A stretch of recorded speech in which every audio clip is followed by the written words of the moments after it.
Jéssica, qual é a situação no dia de hoje? As cenas que nós vimos de pavor ontem foram mitigadas enfim, com esse esforço para levar alguns cilindros de oxigênio para aí? Gente, Panuzzi, eu tenho insistido com as pessoas para dizer que nosso problema não é o oxigênio, Panuzzi. O oxigênio, ele só mostra a parte mais aguda do problema.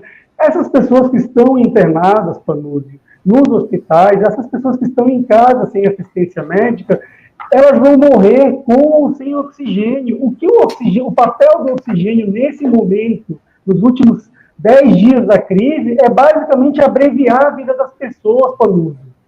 Né? E é isso que as pessoas precisam entender. O nosso problema não é a falta de oxigênio. O nosso problema é deixarmos o vírus circular livremente na cidade. O nosso problema é vermos essa frieza do governador, chancelada pelo Ministério da Saúde, inclusive, e pelo prefeito de Manaus, de não terem coragem de decretar um lockdown severo em Manaus. O vírus, Panuzzi, ele não deixa de circular entre as 7 horas da manhã e as 6 horas da tarde. Ele não é um programa de computador. Ele não é um spam.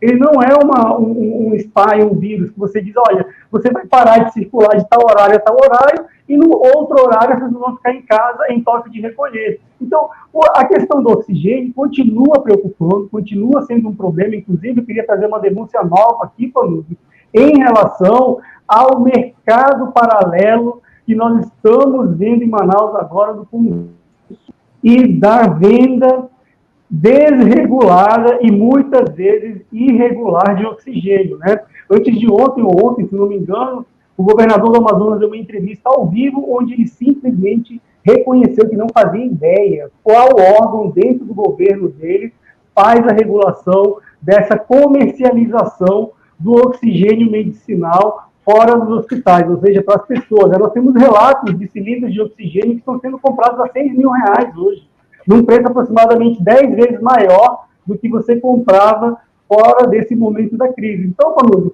o problema do oxigênio realmente é um problema muito grave, um problema que choca, é muito difícil ver profissionais de saúde lidando com gente que está morrendo asfixiada na sua frente, mas o problema do oxigênio é só uma pontinha do iceberg dessa gravíssima crise sanitária. Então, eu me preocupo muito com isso, porque eu fico pensando nos próximos dias. Enquanto nós não interrompermos drasticamente a circulação do vírus em Manaus, Panuzzi, nós vamos continuar tendo novos infectados, pessoas que daqui a pouco vão começar a apresentar os primeiros sintomas, que vão começar a adoecer gravemente, que vão demandar uso de oxigênio medicinal dentro e fora do hospital, que vão continuar morrendo. Lembre-se disso, Panuzzi. O oxigênio medicinal, ele não cura a Covid. O oxigênio medicinal, o que ele faz é dar suporte ventilatório por meio de instrumentos mecânicos que você complementa uma demanda que seu pulmão deixou de produzir, nada mais do que isso. Então, essas pessoas que estão internadas gravemente dentro de hospitais ou até mesmo fora de hospitais, com ou sem oxigênio, se a epidemia continuar correndo solta como ela continua, elas vão morrer do mesmo jeito. E é essa discussão que a gente tem que ter, Panuzzi, que nós temos que salvar vidas e não contar mortes. Porque essa política de você colocar essa cortina de fumaça com o envio de pacientes para outros estados, correndo seríssimo risco de disseminar fortemente essa nova variante e de transferir a responsabilidade para outros estados, nos coloca numa situação de enxugamento de gelo. Por quê? Nós não estamos atacando as causas, nós não estamos ampliando a testagem rápida, nós não estamos restringindo a circulação de pessoas, nós não estamos quebrando as cadeias de transmissão do novo coronavírus, Panuzzi. Essa é a questão não só de Manaus, mas dessa catastrófica gestão da epidemia no Brasil.